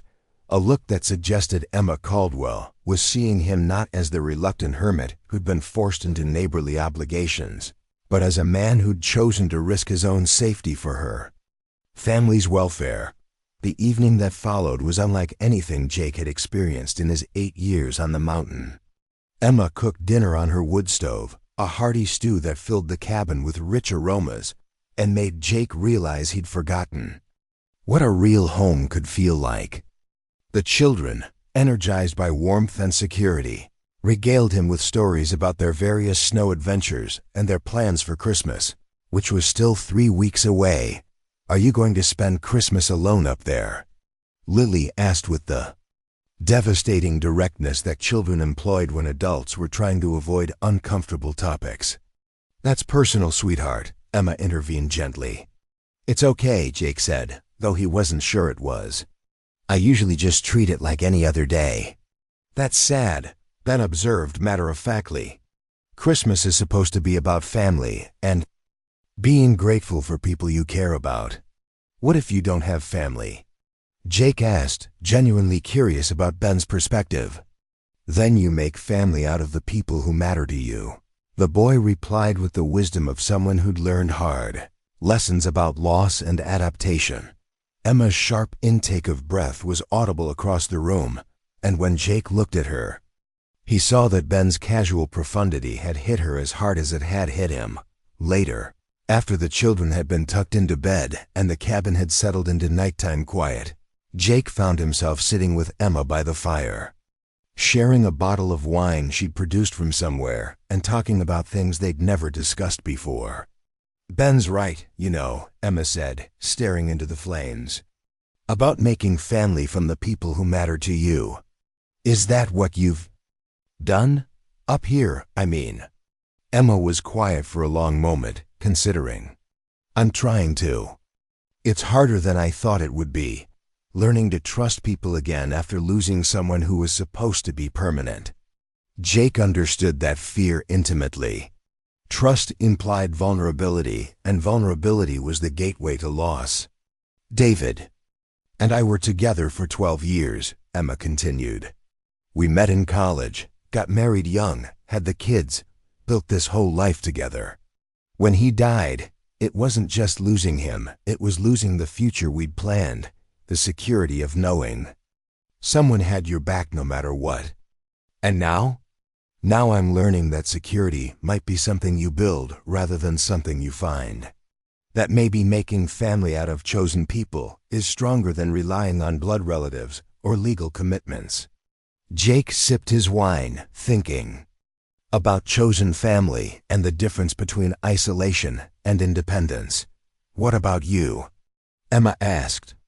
Do you ever think about building something new instead of just protecting what's left of something old? It was the kind of question that would have sent Jake fleeing 6 months ago. Too personal and too pointed for comfortable conversation. But sitting in Emma's warm cabin, having spent the evening as part of something that felt remarkably like family, he found himself wanting to answer honestly. I'm starting to, he admitted. Starting to think that maybe hiding from pain isn't the same thing as healing from it. Emma's smile was soft and knowing. That's the first step, isn't it? Admitting that there might be another way to live. Outside, the storm continued its assault on the mountain, but inside Emma's cabin, Jake felt something he'd forgotten was possible, the warmth that came from belonging somewhere, from mattering to people who chose to make space for you in their lives. For the first time in 15 years, Jake Thornton fell asleep thinking about possibilities instead of just survival. And if his dreams were filled with laughter and firelight, and the sound of children's voices calling him family, he chose not to question the wisdom of hoping for things he'd convinced himself he didn't need. Christmas Eve arrived with the kind of crystal-clear mountain morning that made the previous week's storms feel like distant memories. Jake stood on his porch, coffee steaming in the frigid air, watching the sun paint the snow-covered peaks in shades of rose and gold. The temperature was brutal 20 below according to his thermometer, but the sky was so blue it hurt to look at it directly. His radio had been silent for 3 days, not because of equipment failure or atmospheric interference, but because Emma had asked for some time to think after their conversation following the storm. Jake respected that request, but the silence felt heavier than any weather system he'd endured. In the 10 days since he'd spent the night at her cabin, Jake had replayed their conversation by the fire countless times. Emma's words about building security rather than finding it, about chosen family and learning to trust again, had lodged themselves somewhere between his chest and his throat, creating a constant ache that felt suspiciously like hope. But hope was dangerous territory for a man who'd spent 8 years perfecting the art of emotional self-sufficiency. Jake was contemplating another solitary Christmas, the 9th since Sarah's death, when he spotted movement on the trail below. 3 figures were making their way up the mountain, moving with the determined pace of people on a mission. Even at a distance, Jake recognized the Caldwell family's distinctive silhouettes. Emma's purposeful stride, Ben's tendency to stop and examine interesting snow formations, Lily's habit of spinning in circles just for the joy of watching her jacket flare out around her. They were carrying something, packages wrapped in colorful paper, that stood out against the monochrome landscape like flags of celebration. Jake's first instinct was panic. He hadn't prepared for guests, hadn't bought presents, hadn't even acknowledged that Christmas existed beyond the date on his calendar. His cabin was functional, but hardly festive, designed for one person's basic needs rather than holiday entertaining. But as the Caldwell family drew closer, Jake realized that preparation wasn't the point. They were coming to see him, not his housekeeping skills or his ability to recreate magazine-perfect holiday scenes. "Merry Christmas Eve," Lily called out. When they were within shouting distance, her voice carrying pure joy across the frozen landscape. "We brought presents," Ben added, hoisting a wrapped package that looked suspiciously like it contained baked goods. Emma said nothing until she reached Jake's porch, but her smile carried everything he needed to know about why they'd made the trek up the mountain on one of the coldest days of the year. "We decided," she said simply, "that you shouldn't spend Christmas alone." Jake felt something crack open in his chest, some ice-covered chamber that had been sealed for so long he'd forgotten it existed. "I don't have presents," he said, the words sounding inadequate even to his own ears. "We don't need presents from you," Emma replied. "We need you." "There's a difference." Inside Jake's cabin, the Caldwell family transformed his austere living space into something that resembled celebration. Lily arranged the packages under his small potted pinea, tree Jake had never thought of as anything more than a houseplant until she declared it perfect for Christmas morning. Ben started a fire in the wood stove that was twice as cheerful as any Jake had ever built. Emma unpacked what appeared to be enough food for a week-long celebration. "This is too much," Jake protested as she lined his counter with containers of cookies, homemade bread, and what looked like a complete Christmas dinner waiting to be heated.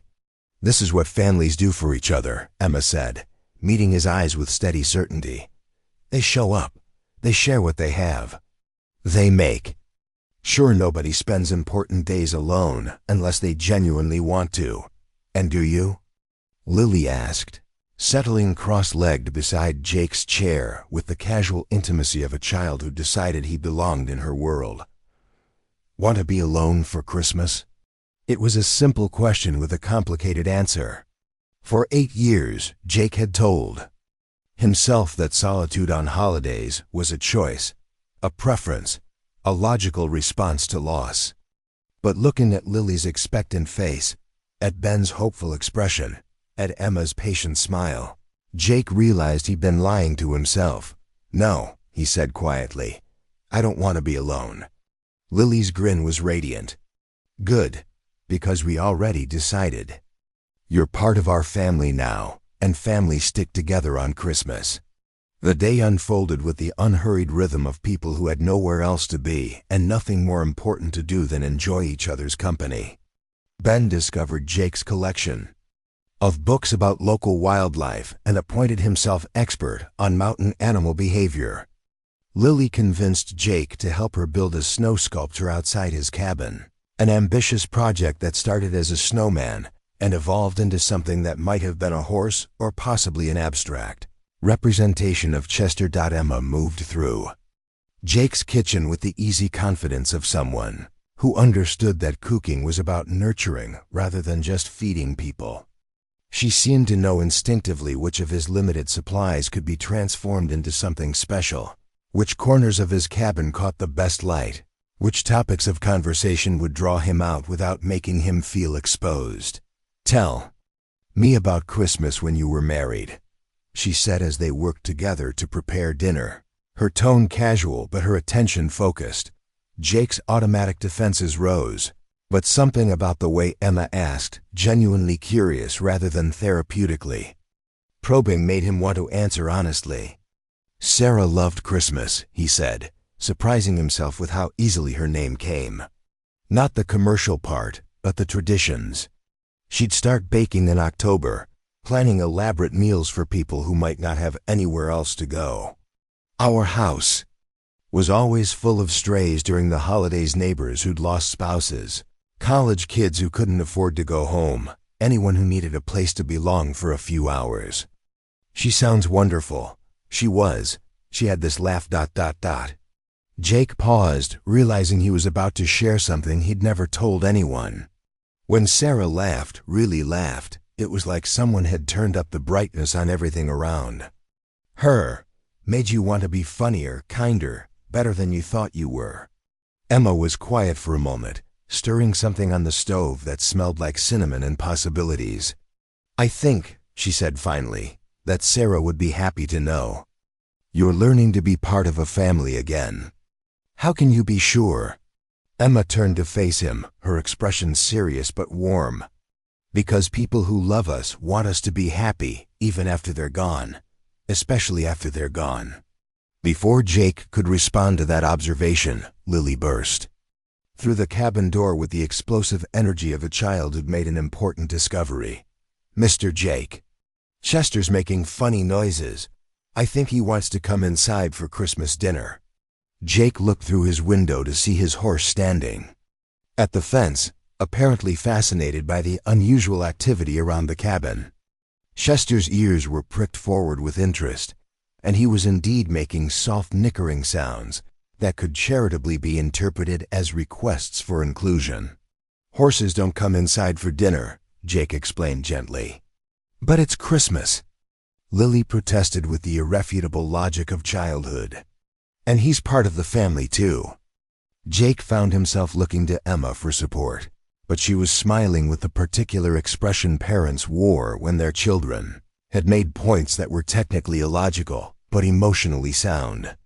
"We could take him some apple slices," Emma suggested, "and maybe sing him a Christmas carol," which was how Jake Thornton found himself standing in his snowy paddock on Christmas Eve, watching Ben and Lily serenade his horse with an enthusiastic, if not entirely accurate rendition of Silent Night, while Chester munched contentedly on apple treats and seemed to appreciate the attention. Dinner was a revelation of warmth and flavor, and the particular satisfaction that came from sharing food with people who mattered. Emma had somehow transformed Jake's basic ingredients into a feast that would have impressed professional chefs. But more importantly, she'd created an atmosphere where everyone felt valued and heard. Ben regaled them with detailed observations about animal behavior he'd witnessed during their mountain adventures. Lily described her plans for next summer's garden with the optimism of someone who believed anything was possible with enough enthusiasm and the right seeds. Emma shared stories from her botanical research that revealed both scientific expertise and genuine passion for understanding the natural world. And Jake, to his own surprise, found himself talking about plans for spring improvements to his ranch, ideas for expanding his herd, thoughts about maybe offering guided tours for serious botanists who wanted to explore high-altitude ecosystems. "You're thinking about having regular visitors?" Emma asked, her tone carefully neutral but her eyes bright with interest. "Maybe," Jake admitted, starting to think that sharing knowledge might be more valuable than hoarding it. As the evening progressed and the children grew sleepy from excitement and rich food, Jake realized something profound had shifted in his understanding of what home could mean. For 8 years, his cabin had been a shelter, functional, protective, adequate for one person's needs. But tonight, filled with laughter and conversation and the particular warmth that came from people who genuinely enjoyed each other's company, it felt like something he'd forgotten was possible. It felt like a place where love lived. "Time for presents," Lily announced with the authority of someone who took Christmas traditions seriously. The gifts were simple but perfect. A hand-knitted scarf from Emma that was exactly the right color to complement his winter coat. A book about mountain wildlife from Ben that included species Jake had seen but never properly identified. A drawing from Lily that showed Jake, Chester, and the entire Caldwell family standing together in front of his cabin, all of them smiling under a sky full of stars. "I didn't get you anything," Jake said, holding Lily's artwork with the careful reverence it deserved. "Yes, you did," Emma said quietly. "You gave us yourself. You let us matter to you. That's the best gift anyone can give." Late that evening, after Ben and Lily had fallen asleep on Jake's couch and Emma had covered them with blankets, Jake found himself standing on his porch with the woman who'd somehow managed to melt 8 years of carefully constructed isolation without ever making him feel pressured or manipulated. "Thank you," he said, the words carrying far more weight than simple gratitude for a shared meal. "For what?" "For not giving up on me. For seeing something worth saving when I'd forgotten it existed." Emma moved closer, close enough that Jake could see the starlight reflected in her eyes. "I didn't save anything, Jake. I just reminded you of what was already there." "And what's that?" "A man capable of love. A man who deserves to be loved in return." The kiss, when it came, was soft and tentative and tasted like hope made real. Jake felt 15 years of grief and isolation crack apart like ice breaking up. In spring, making room for something new and frightening and absolutely necessary. When they separated, Emma's smile was radiant with promise. "Merry Christmas, Jake. Merry Christmas, Emma." 3 months later, on a morning when spring was beginning to win its annual battle against winter, Jake stood in his kitchen making coffee for 4 people instead of 1. Through his window, he could see Ben teaching Chester to respond to hand signals while Lily worked in the garden plot they'd expanded together. Her small hands confident with seeds and soil. Emma was at her computer, working on the botanical survey. That would be published next year with acknowledgments to local rancher Jake Thornton, whose intimate knowledge of high-altitude ecosystems made this research possible.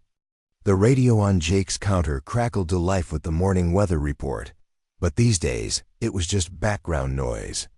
Emergency communication was no longer necessary when the people you cared about were close enough to reach by walking across the yard. Jake's morning routine now included checking on 2 sets of animals, maintaining 2 properties, and coordinating schedules with 3 other people whose needs and happiness had become as important as his own survival. It was more complicated than solitude, more demanding than isolation, infinitely more vulnerable than the emotional fortress he'd built around his heart. It was also the best life Jake had ever lived. When Emma appeared in the kitchen, hair tousled from sleep and eyes bright with the particular satisfaction of someone who'd found exactly where she belonged, Jake realized that the Mountain Cowboy who'd been stone cold for 8 years had been completely, irrevocably thawed by a widow's laughter and the chance discovery that love was always possible for those brave enough to risk their carefully protected hearts. "Good morning," Emma said, rising on her toes to kiss him with the casual intimacy of an established partnership. "Good morning," Jake replied, wrapping his arms around the woman who'd taught him the difference between existing and living. Outside their kitchen window, the mountains stretched endlessly toward the horizon, still wild and magnificent and unforgiving. But they no longer felt like barriers keeping the world at bay. They felt like home. Up next, you've got 2 more standout stories right on your screen. If this one hits the mark, you won't want to pass these up. Just click and check them out. And don't forget to subscribe and turn on the notification bell so you don't miss any upload from us.